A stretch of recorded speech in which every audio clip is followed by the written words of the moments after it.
Hola, buenos días o buenas noches, según corresponda. Yo soy Horacio Pérez y os doy la bienvenida al podcast Investigando la Investigación, el podcast donde hablaremos sobre temáticas muy relevantes dentro del mundo de la investigación, como en qué temas actuales y de impacto se está investigando en todo el mundo, cómo llevan a cabo su investigación los investigadores y cómo es su vida y día a día, qué les motiva a investigar y qué problemas encuentran y resuelven para poder seguir adelante. Y además nos centraremos no solo en la investigación académica, sino también en la transferencia tecnológica y en cómo se realiza la investigación en las empresas.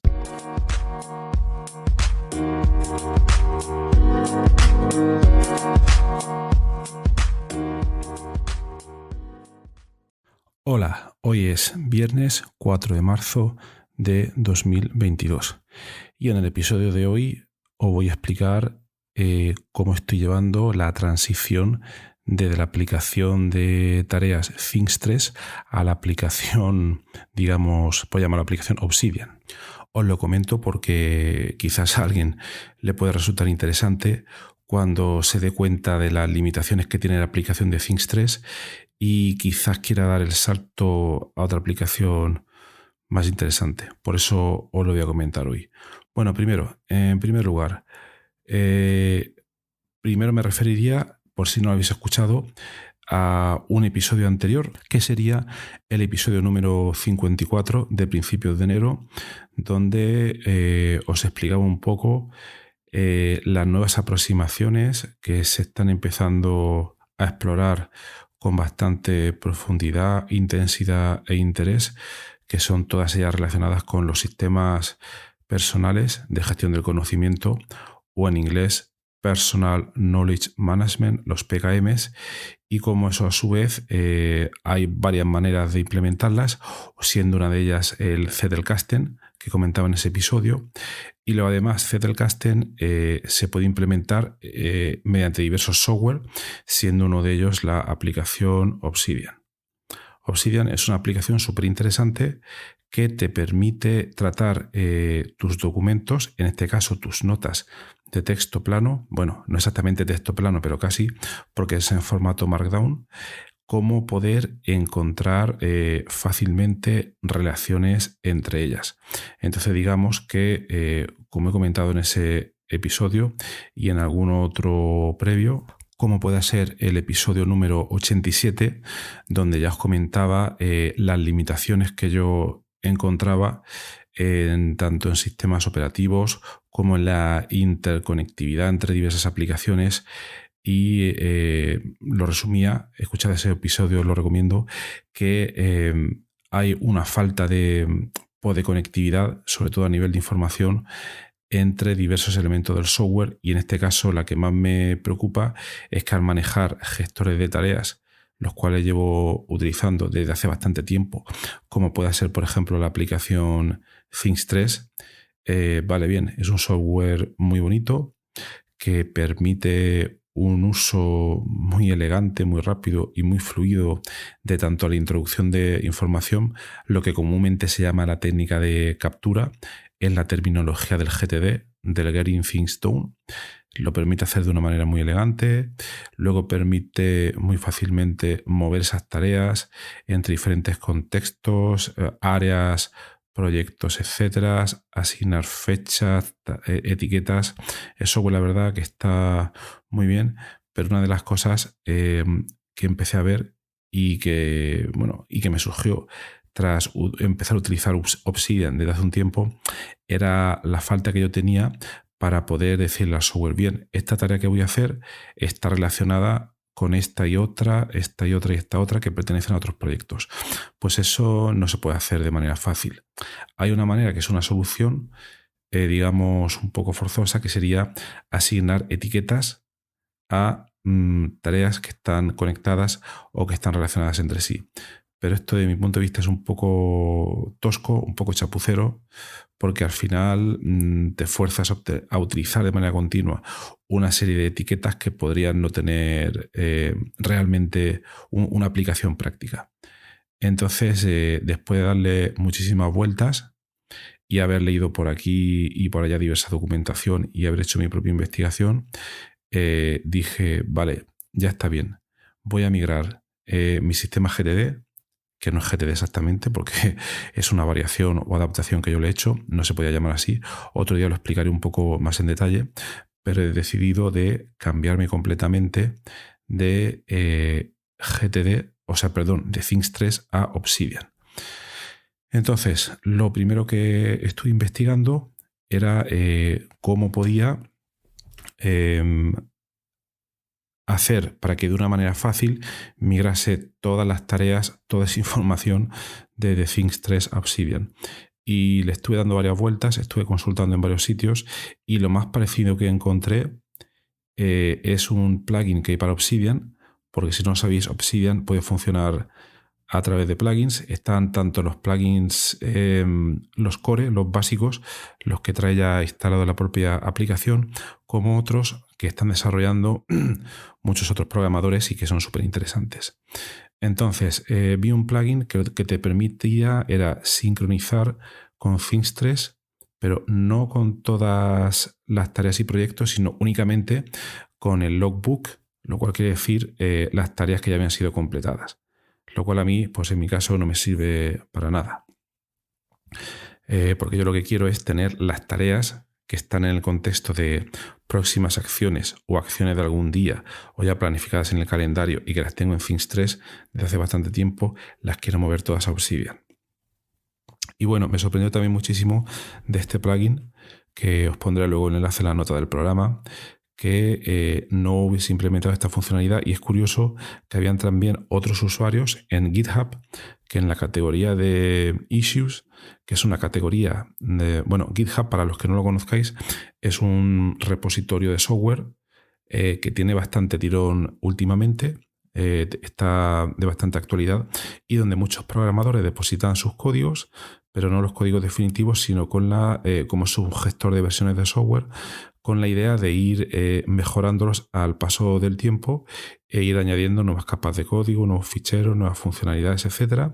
Y también tiene, vamos a traducirlo como una especie de foros donde los usuarios pueden interaccionar con los desarrolladores. Y aquí vi que habían algunos usuarios, bueno, había uno en concreto, era uno solo, la verdad, que le pedí esta funcionalidad.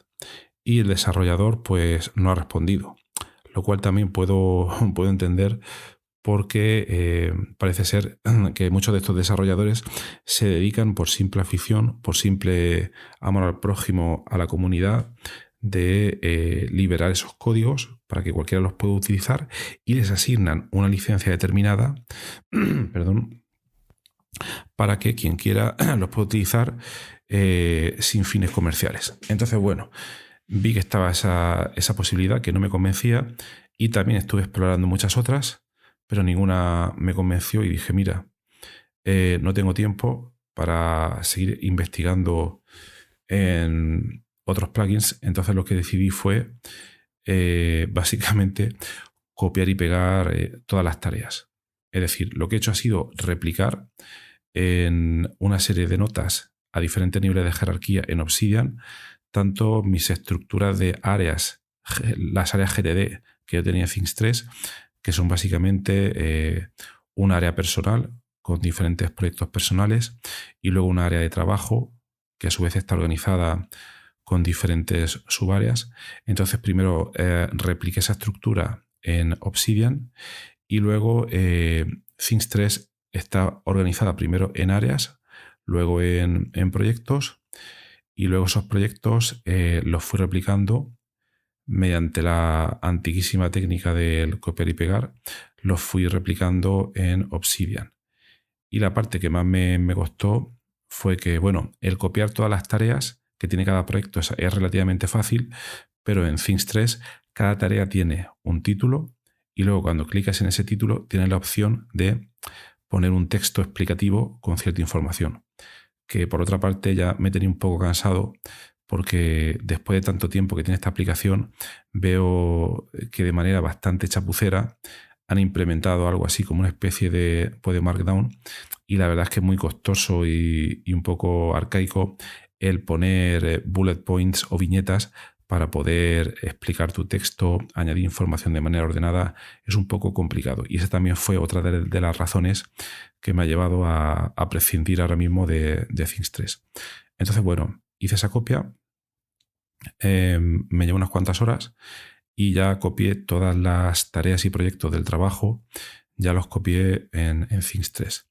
Entonces ahora el siguiente paso ha sido el intentar implementar de alguna manera el sistema tan elegante, tan práctico, que aquí sí que le doy la razón a Things 3, que tenía para tú coges una tarea y le podías asignar a la, digamos, a la visión o vista o perspectiva, si lo quieres llamar así, porque en GTD las acciones las puedes poner en un contexto de próximas acciones y ahí pones todas las siguientes acciones de diversos proyectos que vas a realizar, o en otro contexto área, si lo quieres llamar así, que se llama algún día, donde dejas ahí cosas que no vas a hacer de momento, pero sabes que en algún momento tendrás que hacer, pero no le has asignado fecha todavía, las dejas ahí. Y luego otro contexto sería todas aquellas tareas que estás asignando en el calendario. Entonces, la aplicación, el plugin, ahí encontré que en Obsidian hay un plugin que se llama To-Do, GTD To-Do, y que te permite implementar esto. Pues bien, instalé el plugin y la manera para poder hacerlo es y esto pues me ha gustado bastante, es que tú tienes, por ejemplo, un documento en Obsidian y vamos a suponer que ese documento pertenece a un proyecto y tú lo vas leyendo y te das cuenta de que hay alguna acción que se debería convertir en tarea, más adelante hay otra y al final quizás de ese documento hay otra. Es decir, pueden ser líneas de texto que están esparcidas por aquí o por allá. La manera anterior como lo hacía en Things 3 era que tenía que coger cada uno de esos trozos de texto y salirme de un documento Word donde tenía toda la información e irme luego a Obsidian, a Things 3 para ahí crear una tarea. Y os podéis imaginar que es un poco trabajoso, pero la verdad es que sí que lo hacía. Y aquí todo es mucho más fácil, porque tú puedes coger esa línea de texto del documento que tú vas a asignar a una tarea y simplemente le añades una etiqueta, @ y una etiqueta que tú has definido. Que en muchos de los casos puedes poner la etiqueta anytime, que quiere decir próximas acciones a realizar, y así, bueno, puedes hacer un escaneo, una revisión de diferentes documentos asociados al proyecto, y cuando hayas seleccionado, por ejemplo, 10 tareas con esa etiqueta, abres el plugin de GTD To Do y ahí vas a tener de manera bastante resumida esas 10 acciones que quieras realizar, y luego clicando cada una de ellas, pues si no sabes en qué documento estás, te va a llevar a ese documento exacto. Entonces, este plugin estaba bastante bien, pero le encontraba una serie de carencias, por ejemplo, el redefinir etiquetas y otra serie de cosas, y estoy buscando cómo se podía hacer eso. Y entonces vi que el programador que había diseñado este plugin ya no contestaba a la gente, decía que estaba muy ocupado, lo cual es una postura también bastante entendible, pero hay una cosa interesante en GitHub, y es que cuando un código empieza a tener una serie de seguidores y gente que lo está probando y aplicando en muchos contextos, hay gente que quiere implementar mejoras, comentan al programador principal, y si por lo que sea este programador no responde por otros motivos, la gente lo que suele hacer es un fork. ¿Qué es un fork? Es como una especie de variación de ese código. El código ha llegado hasta cierto camino y a partir de ahí, aunque el programador principal siga desarrollándolo en una línea determinada, este otro programador que hace ese fork hace una especie de versión y empieza y continúa desarrollando el código, pero a partir de ese momento en el que él ha entrado. Y entonces le da otra entidad propia y se lo lleva a otro sitio, pero siempre indicando que es una versión o es un fork de la versión inicial que desarrolló el otro programador. Entonces, este fork del plugin GTD To Do es el que estoy utilizando ahora mismo, y la verdad es que va a las mil maravillas a la hora de, pues gestionar las etiquetas, mostrármelas de manera relativamente rápida entre tareas que ya se han pasado, tareas asignadas en el tiempo, próximas tareas a realizar y aquellas que se realizarán algún día. La verdad es que es bastante cómodo. Lo que no he encontrado todavía, y que Things hacía bastante bien, era la posibilidad de asignar recordatorios. Tú te podías poner una tarea para un día determinado, una hora determinada, pero en Obsidian no he visto todavía cómo hacerlo. Entiendo que no es el objetivo de la aplicación, pero ya más tarde estudiaré, investigaré si alguien ha desarrollado algo de este tipo. Entonces, bueno, aquí concluyo con este experimento que estoy haciendo, pues si puede resultar interesante y por si pensáis hacer algo parecido. Y bueno, espero que os haya sido interesante. Os iré comentando en otros episodios cómo me va yendo esta implementación. Y nada, os recomiendo muchísimo que os paséis a Obsidian porque tiene un potencial brutal para hacer muchísimas cosas. Pues nada, que tengáis un buen día, un buen viernes y buen fin de semana. Hasta luego.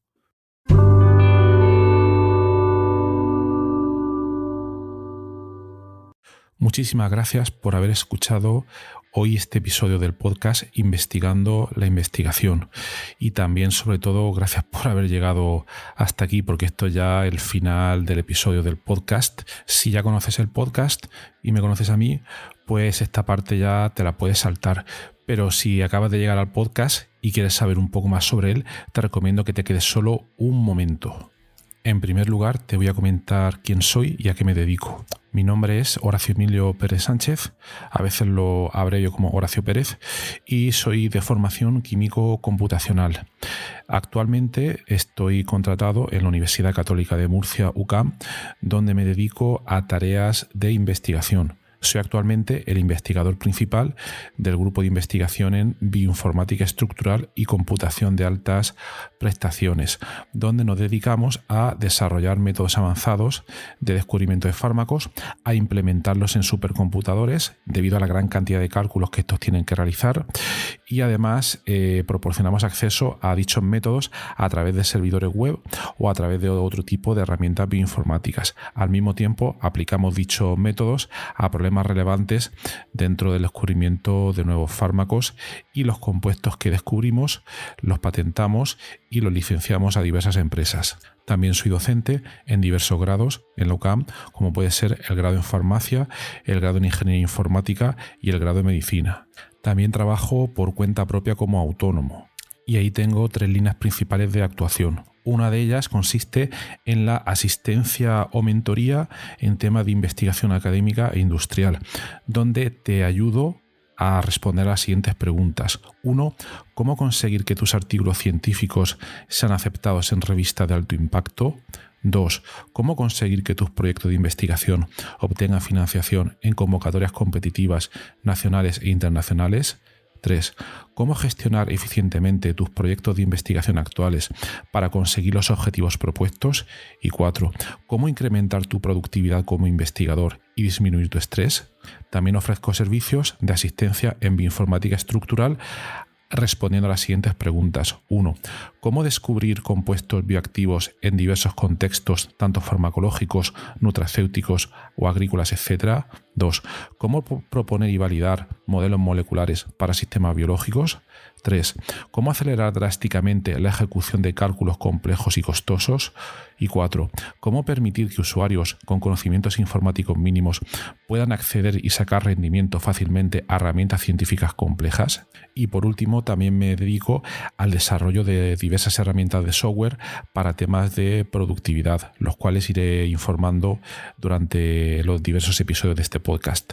En cuanto al podcast, como os podéis hacer quizás una idea si habéis llegado hasta aquí y habéis escuchado alguno de los episodios, mi intención e interés es divulgar la investigación que se hace en muy diferentes contextos, tanto a nivel académico como a nivel industrial, porque el tema de divulgación académica e industrial pienso que no se le da la suficiente importancia, y también el trabajo que realizan investigadores autónomos y diversos colectivos. Además, doy especial hincapié en el tema de la bioinformática estructural a la hora de divulgar también la investigación que realizamos en nuestro grupo. Por otra parte, también tratamos temas de productividad y todo tipo de herramientas que nos puedan ayudar a mejorar todos los procesos necesarios para poder realizar una investigación en condiciones y con un rendimiento adecuado. Si escucháis el primer episodio del podcast, que es en realidad el tráiler, ahí tenéis algunos detalles más, pero bueno, esa sería la idea principal. Por último, también quisiera mencionar que tenemos una comunidad de Discord organizada en torno al podcast. En la mayoría de las notas del programa, de los episodios, tienen los detalles para acceder a esta comunidad. y es muy interesante porque ahora mismo tenemos unos 100 y pico de usuarios, de oyentes que se conectan a la comunidad de Discord, y de ahí surgen diferentes conversaciones. Y por ejemplo, algunos episodios, como digo de memoria, el de ciencia de datos, el de la investigación en ciencia de datos, es uno de los que surgió ahí, pero también ha servido para que oyentes hayan realizado dentro de esta comunidad de Discord nuevos contactos a la hora de exponer intereses similares en temas tanto de investigación como de productividad y de diversos países de habla hispana. También me gustaría decirte que si te ha gustado el podcast, te agradecería muchísimo si lo pudieras sugerir a amigos, contactos que pienses les pueda llegar a interesar, o compartir a través de múltiples plataformas, ya sean las redes sociales, mensajería, WhatsApp, Telegram, Discord, etcétera, emails o cualquier otro medio. Asimismo, también ayuda mucho si en las diferentes plataformas donde se puede escuchar el podcast, como Spotify, Apple Podcasts, iVoox, etcétera, nos puede dar ahí 4 estrellas, 5 estrellas, etcétera, lo que tú veas necesario. Pues todo esto al final ayuda a que el podcast llegue a más gente. Y por último, si quieres ayudar a esta idea, si quieres ayudar al podcast económicamente, te agradecería que te suscribieras a la versión premium del podcast. Tienes los detalles en los enlaces de las notas del programa, o puedes ir directamente a Anchor FM/Horacio-PS y ahí tienes todos los detalles. Y bueno, aquí se termina esta outro del podcast, un poco larga, pero me parecía necesaria para todos aquellos que lleguéis por primera vez. Y nada, de verdad, muchísimas gracias por escucharme y espero que os interesen los temas y que todo este contenido pueda ser beneficioso para todos los que lo escucháis. Muchas gracias y hasta otro episodio.